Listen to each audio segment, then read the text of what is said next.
Welcome back friends. आज हम बहुत ही इंटरेस्टिंग टॉपिक करेंगे, properties of the colloidal solution. तो प्रॉपर्टीज ऑफ कोलाइडल सॉल्यूशन में हम डिस्कस करेंगे सबसे पहले उसका हेट्रोजीनियस नेचर, कोलाइडल सॉल्यूशन का स्टेबल नेचर, कोलाइडल सॉल्यूशन का फिल्टरेबिलिटी, कोलाइडल सॉल्यूशन के जो बहुत सारे मैकेनिकल प्रॉपर्टीज हैं जैसे ब्राउनियन मोशन, ऑप्टिकल प्रॉपर्टीज है, टिंडल इफेक्ट, ठीक है, और कलर्स भी ऑप्टिकल प्रॉपर्टी है, और लास्ट में है इलेक्ट्रिक चार्ज और कॉलिगेटिव प्रॉपर्टीज। तो ये जो प्रॉपर्टीज हैं ये वन बाय वन आपको कोई भी एक टॉपिक पे, जो ये 8 टॉपिक हैं, किसी भी एक टॉपिक पे आपको क्वेश्चन आ सकता है। इन 8 टॉपिक में से कोई भी एक टॉपिक जो आपको आसानी से समझ आने वाले टॉपिक्स हैं, इससे कुछ भी मुश्किल नहीं है, ठीक है। तो आइए देखिए वन बाय वन हम टॉपिक को डिस्कवर करते हैं। तो देखिए हम सबसे पहले पढ़ेंगे physical properties of the colloidal solution. Stability. Colloidals are relatively stable in nature. The particles of the dispersed phase are in a state of continuous motion and remain suspended in the solution. जो colloidal particles हैं वो हमेशा continuous random motion में रहते हैं, और क्योंकि वो हमेशा कंटिन्यूस रैंडम मोशन में रहते हैं यही रीज़न है उसकी स्टेबिलिटी का, ठीक है। वैसे आगे जाके आप पढ़ेंगे उसका मेन रीज़न होता है क्योंकि कोलाइडल पार्टिकल पर चार्ज डेवलप होता है, तो जो पॉजिटिवली चार्ज पार्टिकल हैं दूसरे पॉजिटिवली चार्ज को रिपेल करेंगे, तो उसकी रिपल्शन से क्या होगा, वो हमेशा मोशन में रहेगा, ठीक है ना, सेटल डाउन होने में मुश्किल होगी। तो जब तक कोलाइडल पार्टिकल पे चार्ज रहेगा एक कोलाइडल पार्टिकल दूसरे कोलाइडल पार्टिकल को रिपेल करता रहेगा और कंटिन्यू मोशन में रहेगा। नेक्स्ट है filterability. Colloidal requires specialized filters known as ultra filterage for filtration. They readily pass through normal filter papers without yielding any residue. तो हमने कल पढ़ा था कि अल्ट्रा फिल्टर्स यूज़ करते हैं, सोल्यूशन का नाम था कोलाइडन। तो कोलाइडन क्या होता है, 4% solution of nitrocellulose dissolved in ether and alcohol, and after that it is hardened by using the formaldehyde। तो वो जो कोलोडाइन है वो जब हम किसी फिल्टर पे लगाते हैं तो वो फिल्टर पेपर जो है उसके पोर का साइज़ कम हो जाता है, और पोर के साइज़ के कम होने पर क्या होता है, कोलाइडल पार्टिकल अब उन पोर से नहीं जा सकते। नेक्स्ट जो उसका प्रॉपर्टी है वो है उसका heterogeneous nature. Since colloidal particle consist of 2 phases, dispersion phase and disperse phase, the disperse phase as well as dispersion medium, they are known as heterogeneous in nature। जैसे आपने देखा होगा गैस इन लिक्विड, लिक्विड, हालांकि liquids आपको लगेगा कि same phase में, नहीं, उनका जो नेचर अलग होता है। जैसे oil in water and water in oil, तो नेचर सेम नहीं है, इतना आसानी से सॉल्युबल नहीं होते। सबको मालूम है oils and water are not miscible too much, तो वो उसका जो नेचर है वो हेट्रोजीनियस रहता है। फिर कह रहा है हालांकि नेचर हेट्रोजीनियस है but appearance is homogeneous appearance. Even though colloidal particles have suspended particles and are heterogeneous in nature, they appears if it is homogeneous. This is because the suspended particles are so tiny that they are not visible by the naked eyes। कि जो homogeneous appearance है, वो जो homogeneous appearance है उसका कारण क्या है कि उसका जो पार्टिकल साइज है वो ट्रू सोल्यूशन से थोड़ा सा बड़ा है और सस्पेंशन से बहुत छोटा है, तो इसलिए क्या होता है वो होमोजीनियस दिखता है लेकिन होता नहीं है। Sure about that. तो होमोजीनियस तो आप बोल सकते हैं colloidal solutions have homogeneous appearance but actually they are heterogeneous in nature. Sure. तो सबसे पहले हम जो पढ़ेंगे वो पढ़ेंगे टिंडल इफेक्ट। तो टिंडल इफेक्ट क्या है, टिंडल इफेक्ट एक ऑप्टिकल इफेक्ट है। तो इसमें क्या होगा आपको कि जैसे आपने देखा होगा कि आप सिनेमा हॉल में बैठे हुए हैं, तो आप सिनेमा हॉल में बैठते हैं तो आपको प्रोजेक्टर से जो स्क्रीन की तरफ जाने वाली लाइट है वो बिल्कुल साफ नज़र आती है। तो पाथ ऑफ द जो विजिबल जो प्रोजेक्टर से निकली हुई लाइट है उसका पाथ आपको नज़र आता है, तो टिंडल इफेक्ट है। क्लियर है? क्लियर। और आपने क्या देखा होगा, आपने देखा होगा कि जो सुबह सुबह आपके रोशनदान से जब बिल्कुल सुबह सुबह उठते हैं और जो सोलर का रेडिएशन है वो नियरली रेडिश टाइप होता है, उस समय अगर आप देखते हैं तो आपके विंडो से आती हुई जो लाइट है उसका जो पाथ है आप देख सकते हैं, क्योंकि जो डस्ट के पार्टिकल हैं वो उसको क्या करते हैं, क्योंकि वो डस्ट के पार्टिकल के थ्रू आ रहे होते हैं तो हमें वो जो लाइट है उसका पाथ नज़र आ सकता है। तो जो लाइट है अगर वो एक ट्रू सॉल्यूशन से देखेंगे तो ट्रू सॉल्यूशन में हमें लाइट का पाथ नज़र नहीं आएगा, लेकिन अगर हम किसी कोलाइडल सॉल्यूशन को व्यू करेंगे at the angle right angle to the incident light, जिस तरफ से लाइट जा रही है अगर उसके बिल्कुल परपेंडिकुलर डायरेक्शन में अगर हम उसको लाइट को चेक करेंगे तो क्या होगा, हमें लाइट नज़र आएगी। तो देखते हैं क्या है इस पर। तो कह रहा है the Tyndall effect is the phenomenon, the Tyndall effect is the phenomenon in which particles in a colloidal scatter the beam of light that are directed at them। जो बीम ऑफ लाइट है जो उसकी तरफ आ रही है उसको वो क्या करेंगे वो स्कैटर करेंगे। This effect is shown by, exhibit करना होगा, shown by all colloidal solution and some very fine suspensions. Therefore, it can be used to verify if a given solution is colloidal or not. The intensity of the scattered light depend on the density of the colloidal particle as well as the frequency of the incident radiation. ध्यान रखिए, जो scattered light है, ठीक है, उसकी जो intensity है, कितना वो ज़्यादा स्कैटर होगी, वो दो पॉइंट पे डिपेंड करेगी। नंबर वन कि डेंसिटी क्या है कोलाइडल पार्टिकल की, और नंबर दो कि जो फ्रीक्वेंसी क्या ली है आपने इंसिडेंट रेडिएशन की। तो ये दो फैक्टर बहुत इंपॉर्टेंट है। नेक्स्ट क्या कह रहा है वो, when beam of the light passes through a colloidal, the colloidal particle present in the solution do not allow the beam to completely pass through। कि कोलाइडल पार्टिकल लाइट को completely पास नहीं होने देते हैं। The light collide with the colloidal particle and is scattered. It deviates from its normal trajectory which is a straight line। तो अपनी straight line से वो क्या होता है, डेविएट हो जाते हैं, स्कैटर हो जाते हैं। The scattering makes the path of the beam visible. वो जो स्कैटरिंग है वो लाइट बीम को विजिबल कर देती है। ठीक है, जैसे देखिए ये फ्लैश लाइट आई है, ट्रू सोल्यूशन में आपको पाथ नज़र नहीं आ रहा येलो लाइट का, लेकिन अगर आप एक कोलाइडल सोल्यूशन से चेक करेंगे तो ये उसने क्या लिया है, मिल्क, थोड़ा सा पानी डाल के, दूध, पानी और दूध को मिक्स करके कोलाइडल सोल्यूशन बना दिया, तो आपको वो लाइट का पाथ नज़र आ रहा है। अगर व्यू करेंगे आप राइट एंगल में तब। Generally a blue light is scattered to a greater extent than compare to the red light. कह रहा है जो ब्लू लाइट है उसकी स्कैटरिंग ज़्यादा होगी रेड लाइट के मुकाबले में। This is because the wavelength of the blue light is smaller than that of red light. क्योंकि जो रेड लाइट है उसकी वेवलेंथ क्या होती है, ज़्यादा होती है, और ब्लू लाइट की वेवलेंथ कम होती है। This is the reason that why smoke released by the motorcycle sometime appears blue. इसलिए जो एग्जॉस्ट पाइप होता है आपके स्कूटर का या मोटर बाइक का या कार का, उसमें से निकलना धुआं कई बार क्या आपको ब्लू कलर का नजर आता है।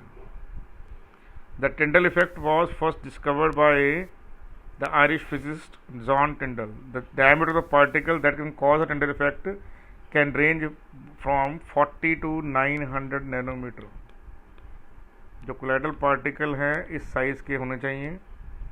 इन comparison the visible light spectrum ranges from 400 to 750 nanometer. ठीक है ना। तो जो विजिबल रेंज है वो बड़ी स्मॉल रेंज की होता है, 360 से 380 से 760 रेंज होती है उसकी। ठीक है, तो उसके बीच में आपने देखना। एक्सपोर्टर है वो examples of the Tyndall effect. तो टिंडल इफेक्ट के एग्जाम्पल क्या क्या हैं वो आपने चेक करने हैं यहाँ पे। तो कह रहा है milk is a colloidal that contains globules of fats and proteins. When the beam of light is directed eight a glass of milk, the light is scattered. This is a great example of the Tyndall effect. अगर आप एक glass में उसको हल्का सा आप dilute कर ले बाय एडिंग वाटर, ठीक है, क्योंकि उसमें फिर वो थोड़ा सा होमोजेनियस टाइप का टच आ जाएगा। और अगर आप लाइट को उसमें से पास करवाएंगे, you can see the path of light. आप अपने हाथ में टॉर्च लेके, या आपके पास आजकल बच्चों के पास ना वो high beam frequency red colour की लाइट होती है, ठीक है, लेज़र लाइट, लेज़र बीम बोलते हैं उसको। आप उसको पास करवाइए उस दूध के गिलास से, आपको दूध के गिलास में वो लाइट का पाथ परफेक्ट नज़र आएगा। ठीक है नहीं, जैसे आप किसी दीवार पे वो लाइट को भी मारेंगे ना, तो जहाँ मारेंगे वहाँ पर आपको रेड का स्पॉट नज़र आएगा, पोलराइजेशन टाइप का, लेकिन पाथ नज़र नहीं आएगा। क्लियर। लेकिन अगर आप मिल्क में से पास करवाएंगे उस रेड बीम को, तो आपको उसका पाथ नज़र आएगा। When the torch is switched on in A foggy environment, कह रहा है बहुत ही फॉगी एनवायरनमेंट हो, ठीक है, फॉग छाया हो, the path of the light becomes visible. In this scenario, the water droplets in the fog are responsible for the light scattering. आपने इसको कैसे देखा होगा? ये देखा होगा आपने फॉगी, जब जो सर्दियों में सुबह सुबह ना फॉग होता है बहुत, ठीक है, तो आप देखेंगे कि जो लाइट है उसका पाथ नज़र आता है। सुबह से धुंध बोलते हैं, फॉग का मतलब धुंध। जब सुबह से धुंध पड़ी होती है तो धुंध के अंदर जो लाइट है उसका पाथ आप देख सकते हैं। एक्चुअल में जो वो हैलोजन लाइट्स लगाई होती हैं, जो आपने स्पेशली आपने देखा होगा आजकल लिखा होता है, फॉग लाइट्स लगाई होती हैं कार्स की ऐड में लिखा होता है, तो वो फॉग लाइट आप you can see the path of the light. तो उसका कारण क्या है? क्योंकि जो वाटर ड्रॉपलेट्स हैं वो सस्पेंडेड हो गई हैं एयर में, तो वो क्या कर रही हैं, वो कोलाइडल सॉल्यूशन का काम कर रही हैं। ठीक है ना। Opalescent glass have a bluish appearance when viewed from the side, however orange coloured light emerges from when the light is shine through the glass. ये आपने चेक किया होगा, ठीक है। जो आजकल जो आपने चश्मा वगैरह लगा रखा होता है, आंखों पे जो स्पेक्स लगा रखे होते हैं, उसमें ऑपरेसेंट ग्लास लगाए होते हैं, तो ब्लूइश अपीयरेंस होता है अगर हम साइड से देखेंगे, और वही अपीयरेंस है ऑरेंज या थोड़ा सा रेडिश कलर का होगा अगर हम उसको अगर हम शाइनिंग साइड से देखेंगे। तो ये बहुत एक एग्जांपल्स है टिंडल इफेक्ट के, जो आपने अपने और बाकी मैंने आपको बताया हुआ है कि आप अगर जाएंगे किसी सिनेमा हॉल में तो आपको प्रोजेक्टर की लाइट पर्दे तक दिखने लग जाएगी। तो जो लाइट की जो पाथ है वो टिंडल इफेक्ट ही है। जो प्रोजेक्टर रूम से लाइट निकल के आ रही है, आप बड़े आराम से देख सकते हैं उसको, ठीक है। जब चलती फिल्म में प्रोजेक्टर की जो लाइट है पर्दे पे आती है, तो जो लाइट का पाथ है इट इज़ विजिबल। तो वो विजिबिलिटी जो है लाइट के पाथ की, वही क्या है, टिंडल इफेक्ट है। देखिए आप टिंडल इफेक्ट को दोबारा से चेक कीजिए एक बार फिर से। अगर हम लाइट लेज़र बीम को पास करवाएंगे तो लेज़र बीम जो है वो प्योर वाटर से नज़र नहीं आएगी हमें, लेकिन कोलाइडल सॉल्यूशन में we can see the path of the red light, ठीक है। तो कोलाइडल सॉल्यूशन कैसे बनाएंगे आप? 2 या 3 ड्रॉप्स आप ब्लू ब्लैक इंक के डाल देंगे पानी में, तब भी नजर आएगी, और थोड़ा सा 1/4 वाटर और बाकी पानी डाल के आप रखेंगे, तब भी जो डाइल्यूटेड मिल्क है उसमें से पास नजर आ सकता है। ये एक्सपेरिमेंट है, आप खुद करके देख सकते हैं। लेज़र बीम सबके पास होती है, आप अपने घर पे बैठ के ये एक्सपेरिमेंट बड़े आराम से कर सकते हैं। When the sunlight enters into the room through a window, or when sunlight passes through the canopy of a dense forest, we are able to see the path of light. Due to the scattering of light by small dust particle. मैंने आपको बताया ये point. The suspension, ये सब the suspension of the small particle in a medium are called colloidal. When light rays are incident on this dust particle, a part of the light scattered and the remaining light continue travel in the same direction. तो light का कुछ part scattered होगा और कुछ उसी तरह से चलता जाएगा, ठीक है। Due to this light from each particle reaches our eye and enable us to see the path of the light. और यही वजह होती है कि हमें लाइट नजर आती है। This phenomenon of light to get scattered by in a colloidal solution is called Tyndall effect. क्या बोलते हैं उसको बेटे? टिंडल इफेक्ट हम बोलते हैं। तो ये आपको मालूम होना चाहिए। देखिए टिंडल इफेक्ट हम दोबारा से चेक करते हैं। अगर हम यहाँ पर एक रेड बीम को पास करवाएंगे सॉल्यूशन से, प्योर वाटर से या NaCl के सॉल्यूशन से, तो लाइट का पाथ नज़र नहीं आएगा। लेकिन अगर उसको हम कोलाइडल सॉल्यूशन से पास करवाएंगे तो we can see the path of the light. वो तभी नज़र आएगा जब ये नीचे वाली दो कंडीशन सेटिस्फाइड होंगी। तो कंडीशन नंबर 1 क्या है? तो कंडीशन नंबर 1 है the diameter of the dispersed phase. जैसे मान लीजिए आपने, ठीक है, मान लीजिए डस्ट है एयर में, तो डस्ट क्या है? डिस्पर्स फेज, और एयर क्या है? Dispersion medium. When the diameter of the disperse phase, तो डस्ट क्या हो गया? Disperse phase. When the diameter of the disperse phase particle is not much smaller than the wavelength of the light used, कि जो disperse phase particle है उसका जो size है वो वेवलेंथ यूज से ज़्यादा छोटा नहीं होना चाहिए, उसके आसपास होना चाहिए। दूसरा, the refractive indices of the disperse phase and the dispersion medium differ largely in magnitude. Refractive indices क्या होता है? Speed of the light in the medium divide by speed of light in vacuum. तो वो जो disperse phase और dispersion medium में जो refractive indices का रेशो है वो ज़्यादा होना चाहिए, उसमें ज़्यादा डिफरेंस होना चाहिए। तो अगर ये दो कंडीशन सेटिस्फाई होती हैं तो क्या होगा? तो टिंडल इफेक्ट होगा, अदरवाइज नहीं होगा। These two condition must be satisfied.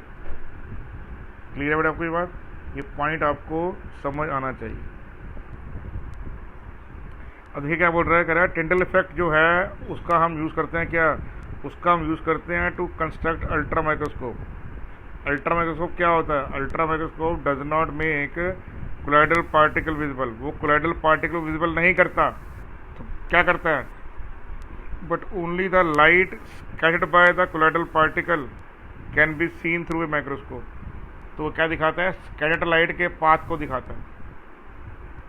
एक ऐसा माइक्रोस्कोप जो स्कैटर्ड लाइट के पाथ को दिखाए उसको बोलते हैं ultra microscope. So ultra microscope does not provide any information about the size and shape of the colloidal particle. यहाँ पर कोलाइडल लिखना चाहिए, अबाउट द कोलाइडल पार्टिकल, ठीक है ना। तो अल्ट्रा माइक्रोस्कोप सिर्फ स्कैटर्ड लाइट के पाथ को शो करता है, वो बिल्कुल भी शो नहीं करता कोलाइडल पार्टिकल को। ये पॉइंट आपको माइंड में एकदम से क्लियर होना चाहिए। तो ब्रीफली अगर इसको सम अप करें टिंडल इफेक्ट को, अगर हम तो समनिंग कैसे करेंगे इसकी? The Tyndall effect is a light scattered by the particle in a colloidal or in a very fine suspension. It is also known as Wills-Tyndall scattering.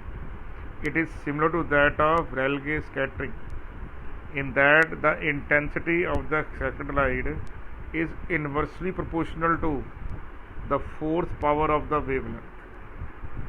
So a blue light is scattered much more strongly than a red light. ठीक है, दोबारा समझिए।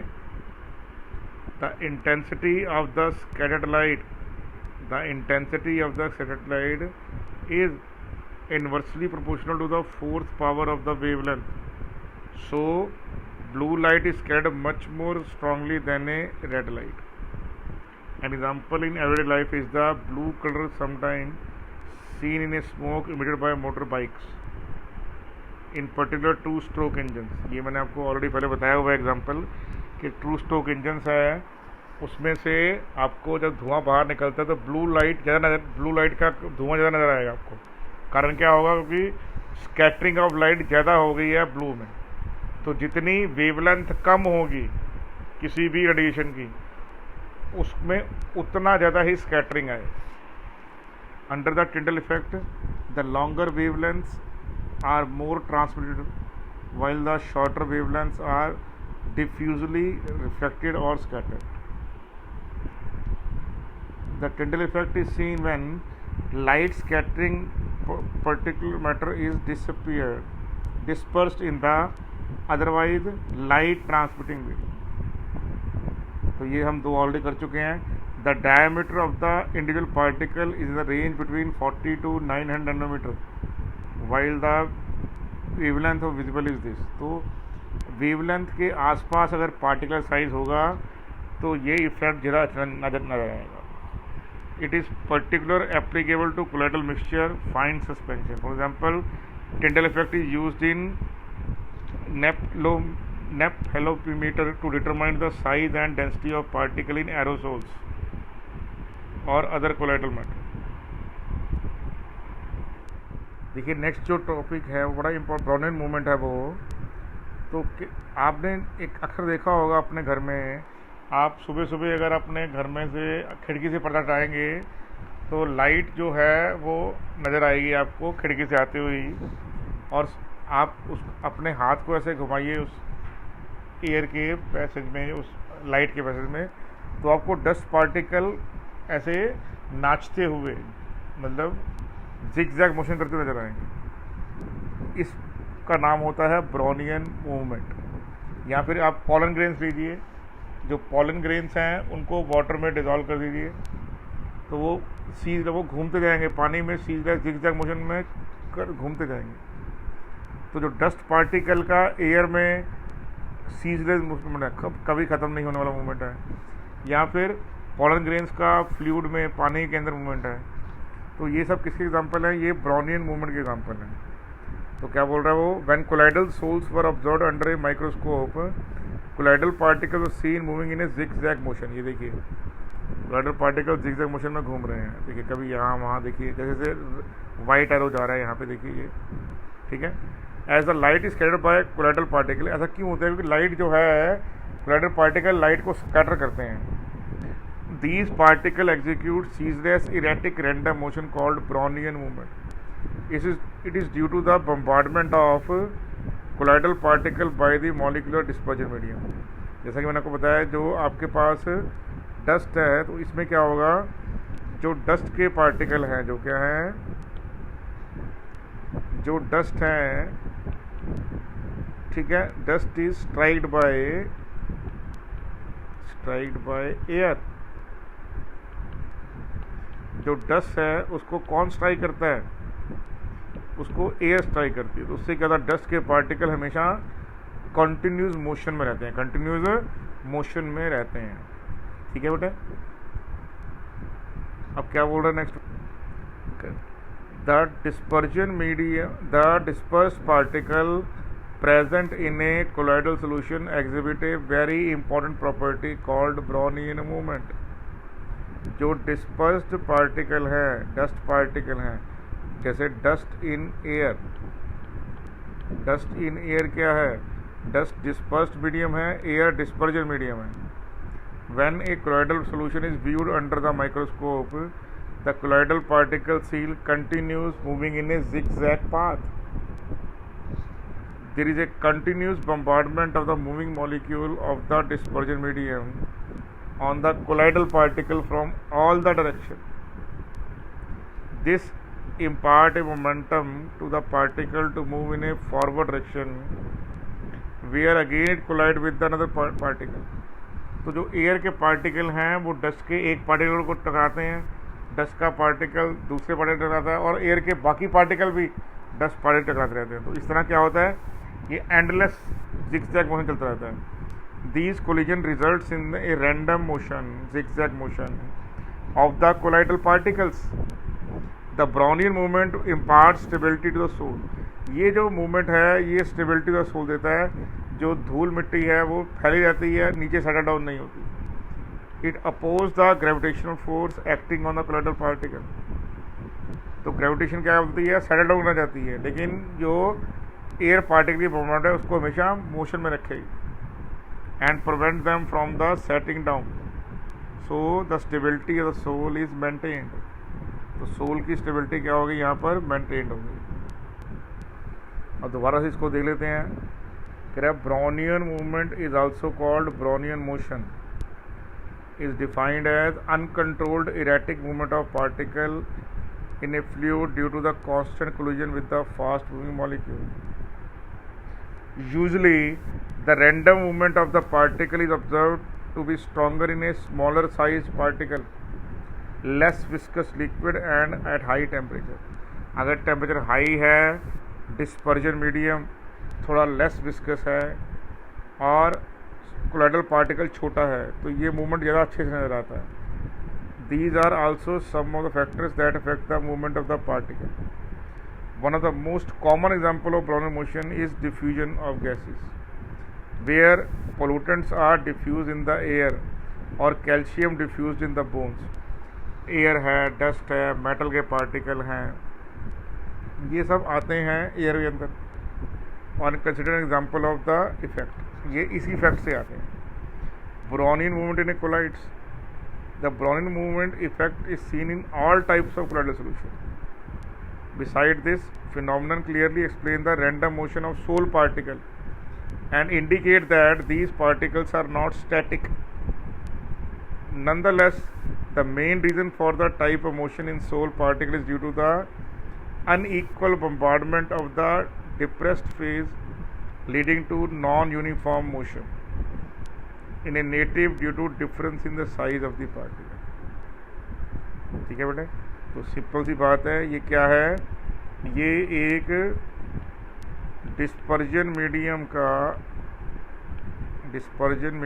का strike है किसके ऊपर, dispersed phase के ऊपर। किसके ऊपर, डिस्पर्स्ड फेज के ऊपर। ठीक है बेटे, तो ब्राउनियन मूवमेंट बहुत ही इम्पोर्टेंट प्रॉपर्टी है जो आपको जाननी है।